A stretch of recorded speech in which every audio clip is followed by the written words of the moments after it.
Have you ever spent hours correcting student writing, marking every error, fixing every verb, circling every agreement mistake, only to see those same exact errors show up in the next assignment? Now, what if the issue isn't your students and it's not your effort, but the way you're giving feedback? Today, we're talking about how to shift your writing feedback so students actually use it, improve their accuracy, and build confidence. And this is without you spending your entire weekend grading. So, let's jump in. Whether you're planning your first lesson or celebrating your 20th year in the language classroom, I understand exactly where you are. I'm Joshua Cabral, and I'm also a language teacher in my 29th year of teaching. Now, I also have the opportunity to support schools and teachers all across the country who are working towards increasing proficiency and building confidence in their students. This is the World Language Classroom Podcast, with over 200 episodes of practical strategies tested in real classrooms just like yours and mine. So let's jump in. Vamos, allons-y.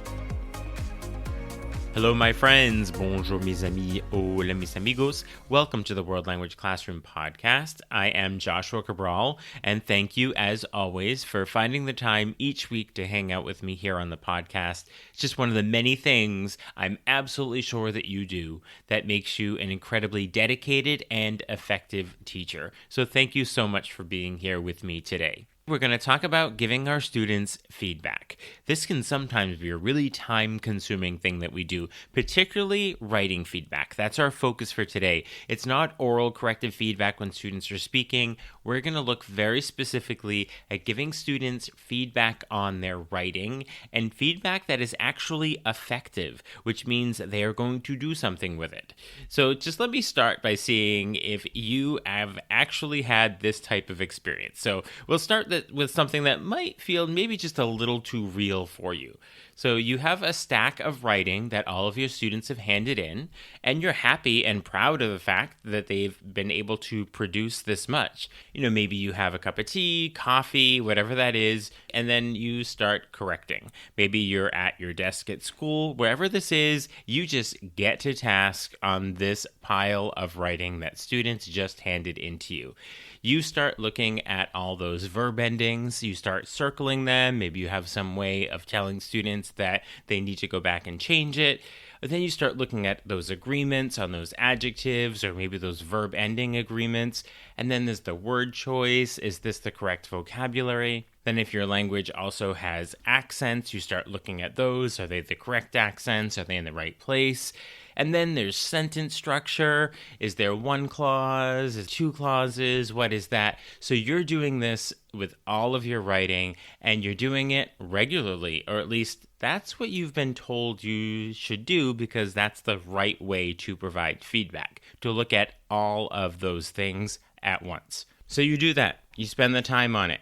You're happy with it. And then you hand it back. Students glance at it. Maybe they look at the grade. Maybe they don't even read the comments that you've put on there because they're just focused on what the grade was at the end. And then the next writing comes in and nothing has changed. Even if students did a subsequent draft on what you handed back to them, they made all the corrections you pointed out, then you ask them to do something similar, or you give a topic that is around the same, and they hand it in again, and you see very similar mistakes and errors. Does that sound familiar? Has that happened to you? I distinctly remember this one student of mine when I had handed back a paper where I had corrected everything or pointed everything out or did a really good job of what I thought was giving effective feedback. And it was just covered in corrections. And the student just looked at me and said, "What am I actually supposed to fix? Everything?" And then it hit me, because in that moment I realized, wow, I really wasn't giving feedback. I was giving everything. And everything is clearly overwhelming to students. So I've definitely seen this. I hear this from teachers regularly, that they are providing lots of feedback on the writing, but that they're not necessarily seeing the results in the students improving and polishing their writing on subsequent writing assignments. So, what I've seen over time is that the core issue I was facing, and that I've seen with many other teachers as I've coached them with writing with their students, and there's this issue that when we correct everything, students actually don't learn much because it's so unfocused. And why is this? Because there is no clear focus. There's too much cognitive overload for students. They're not looking at specific examples and finding patterns of other places they may have done it. Because if you're pointing out a verb form and then you're pointing out an adjective form and then you're looking at the spelling, they're not looking at all of their adjectives or just their spelling or just the verb forms. They have to look at everything, and that's when it becomes too much of an overload and very unfocused for students. And it also comes down to this idea that how do they prioritize? Do I want to focus on just my verb forms? Because the teacher also pointed out all of my adjective forms and my accents and my noun genders, all of those things that could possibly be inaccurate. And then most importantly, when we do all of this, is to remember that students often don't know what matters. And I just returned back to when that student looked at me with everything pointed out on the paper and they said, "What exactly do you want me to fix? Am I fixing all of this?" Because it is a lack of priority and a clear focus.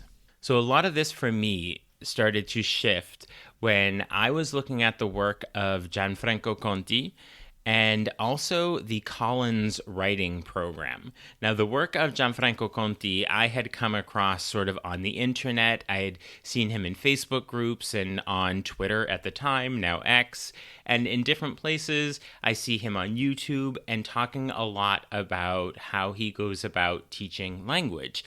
And so I learned about his whole idea of focused error correction. And so that's where I started to look at this idea of keeping it really focused rather than doing everything at once.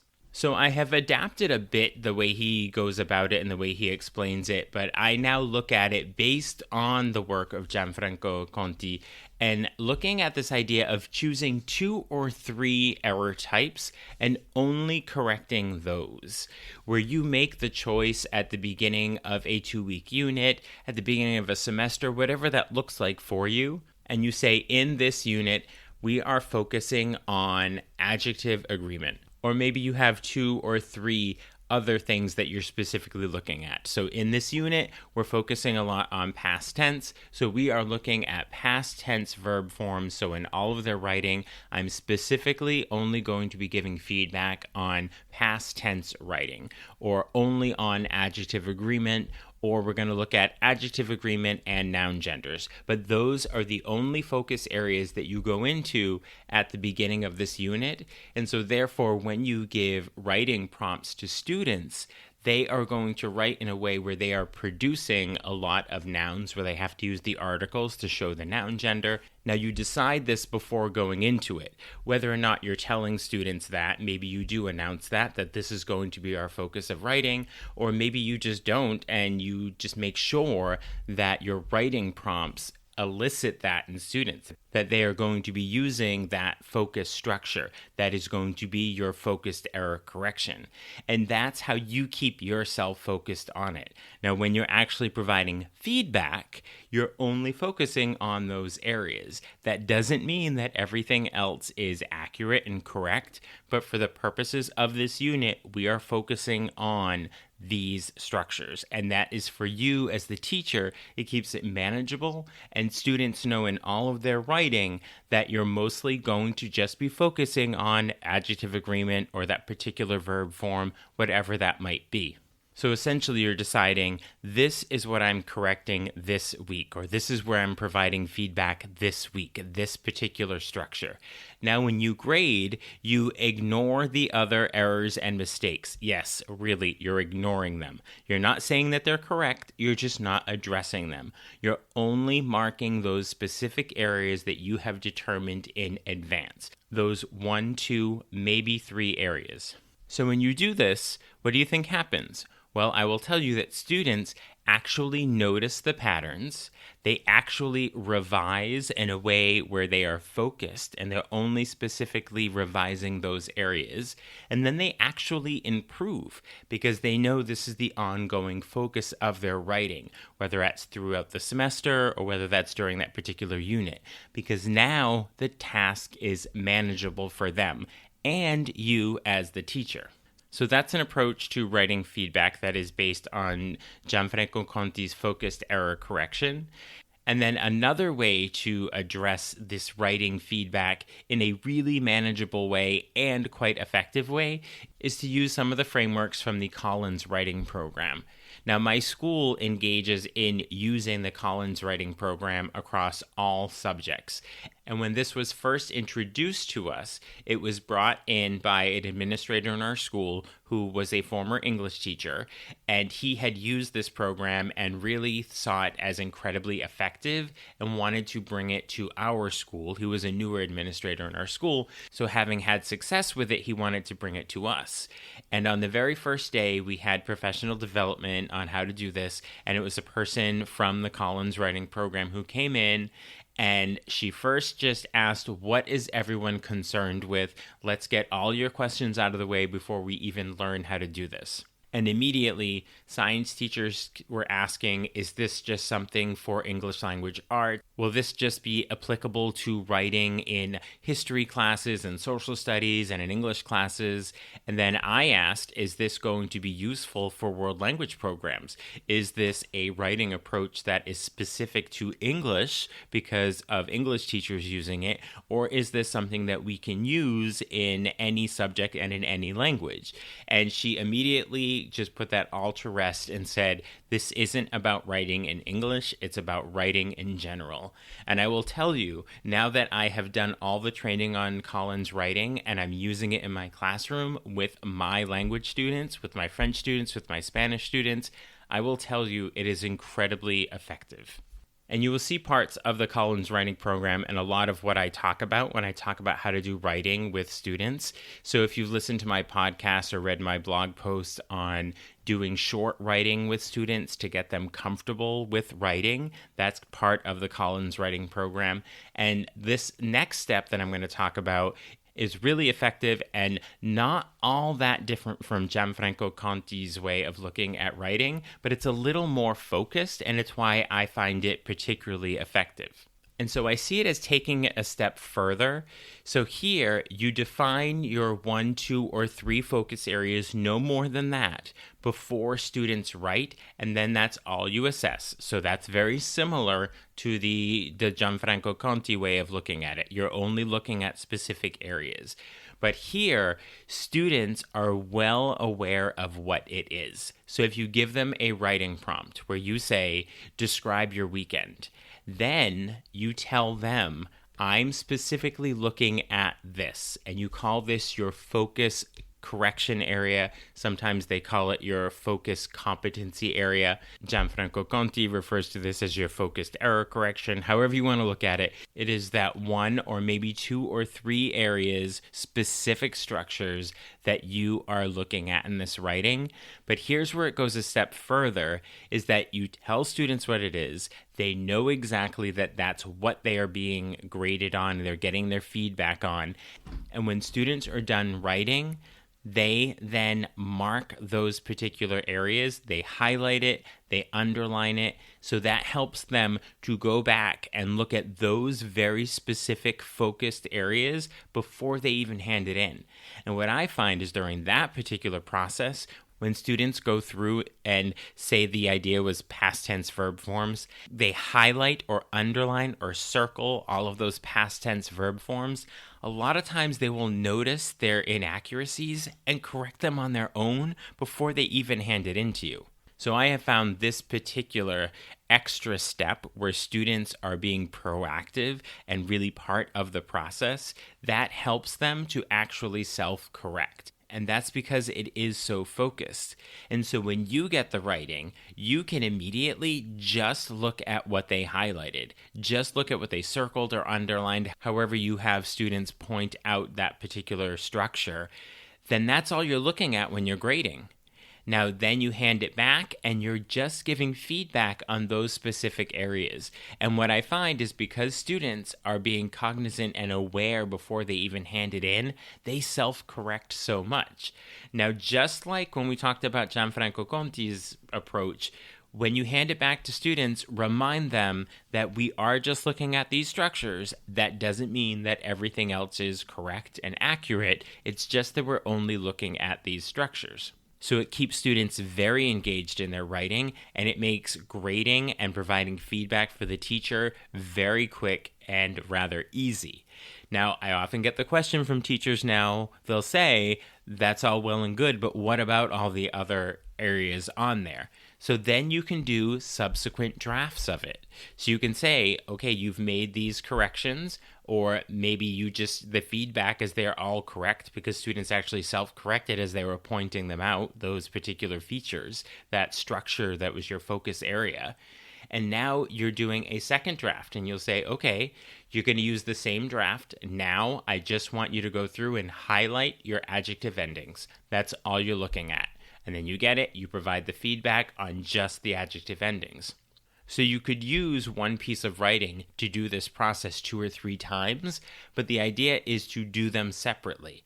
Could you do them all at once and look at all the inaccuracies? Absolutely. You hand it back, and students are going to be very overwhelmed by all of the feedback, but by separating them out and focusing only on one at a time, where students point it out to themselves and they can self-correct before they even hand it in, that involves them in the process, and it makes it so much more manageable for you as a teacher, and students also have more polished and correct and accurate writing moving forward because of that opportunity to focus so specifically on those areas. So you have those 2 approaches, which is the Gianfranco Conti, which is students aren't as directly involved, whereas you as the teacher are deciding what is going to be our focus and make sure that that's all you're focusing on, and make sure that your prompts lead students to produce that language form. And then with the Collins writing, students are a bit more engaged, where they know in advance and they actually point them out and highlight them in some way before they even hand it in, the opportunity to self-correct when they notice it. And then it's more manageable in terms of the feedback that you're providing, because you can look at the writing and zone in right on those specific areas. And then you can use the writing for multiple drafts, meaning that you can hand it in and be focused on a different focus correction area. So what does this look like in your classroom? So let me walk you through a simple sort of repeatable system that you could do. So step 1 is to set your focus. Pick your 2 or 3 structures, whether that is a verb form, an adjective agreement, accent, spelling, verb tenses, anything that it could possibly be that your language has, cases. The sky's the limit. There's so many grammar topics you can look at. So set the focus by picking only 2 to 3, and then tell students up front and say, this is what I'm looking for, and this alone changes everything once they know. Even if students aren't specifically underlining and circling, doing all that stuff like in Collins, and you just do the Conti approach where you just let them know in advance that that's what you're looking at, that right there changes a lot in the student approach, because they're able to self-check. And you can even provide them with a checklist. Did I check my verbs? Did I check my adjectives? Are my sentences complete? So are students engaged in that part of the work? And again, I would advocate a little bit more for the Collins approach, where students actually mark it and point it out, because it's a metacognitive exercise for them. And it also focuses it for you. When you look at the writing, you know exactly what you're looking for. One thing I've also done is, before students even hand it in to me, I will do peer editing. That's also very focused. You're not asking their peers to correct everything. They are also only looking for that 1, 2, or 3 correction areas, so that they are staying focused as well. And they could hand that back to the original student, where they may have noticed some inaccuracies in those very specific areas. They have an opportunity to change it, modify it, update it. Then they hand you in their final piece. Now, this is where your feedback goes in, where you're only focusing on the feedback of those focus correction areas. And this means faster grading, much clearer and obvious feedback, and much more of an impact. And you can go through a revision process again there where students revise those same areas, where you get new feedback, they take action, more improvement.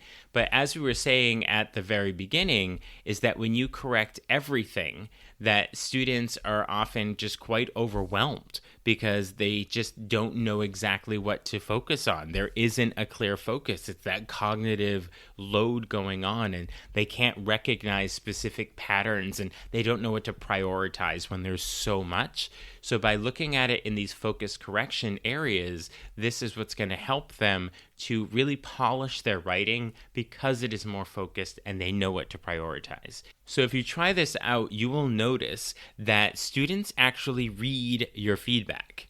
They know what they're looking at. They're looking at it very specifically, and they don't have to decipher all sorts of codes.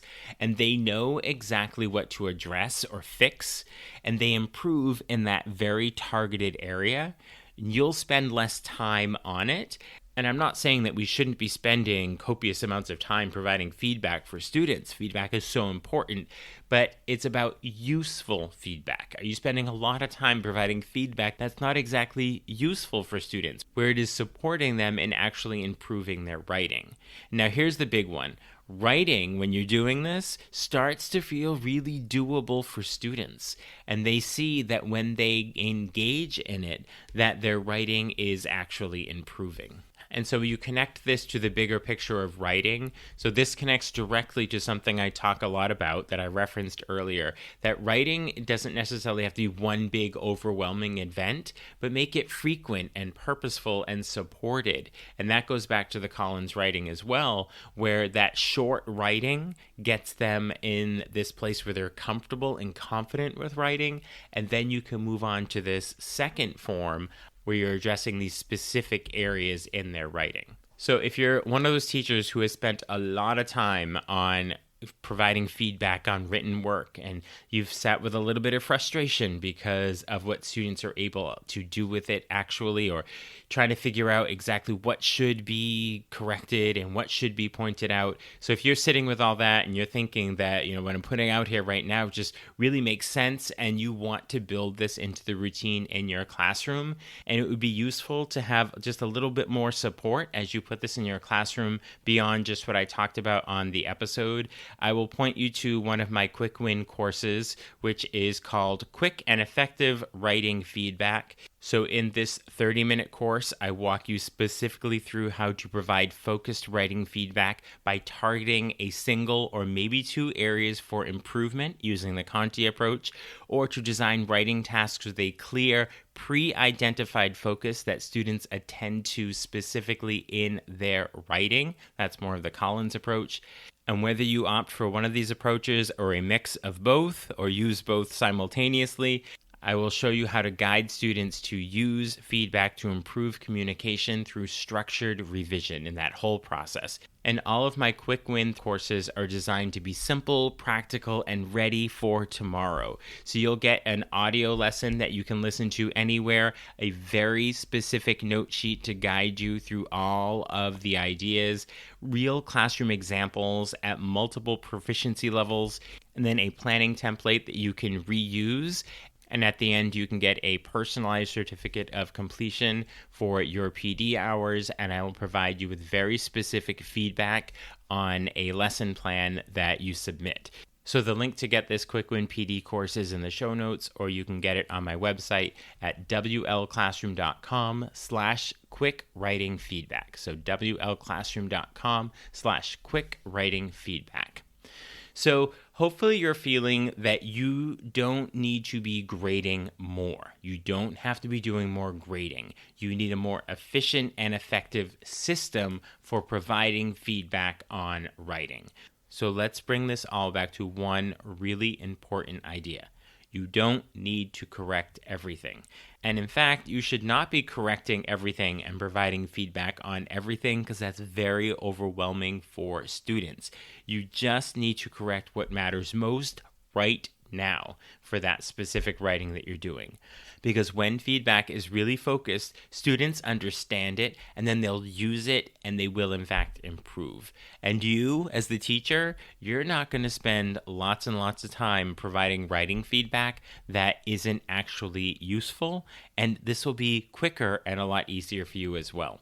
So try one of the structures, the approaches that we talked, whether that's Collins or Conti this week, and see how it works for you. And if you'd like a little more support and to hear about lots of examples at different proficiency levels and to hear really how it can be structured in your classroom and have a template to do it, you can check out my Quick Win PD course. The link is in the show notes, or you can get it on my website, wlclassroom.com/quick writing feedback. Thank you so much for listening and for all the incredible work you're doing to help your students become confident, real-world communicators and writers.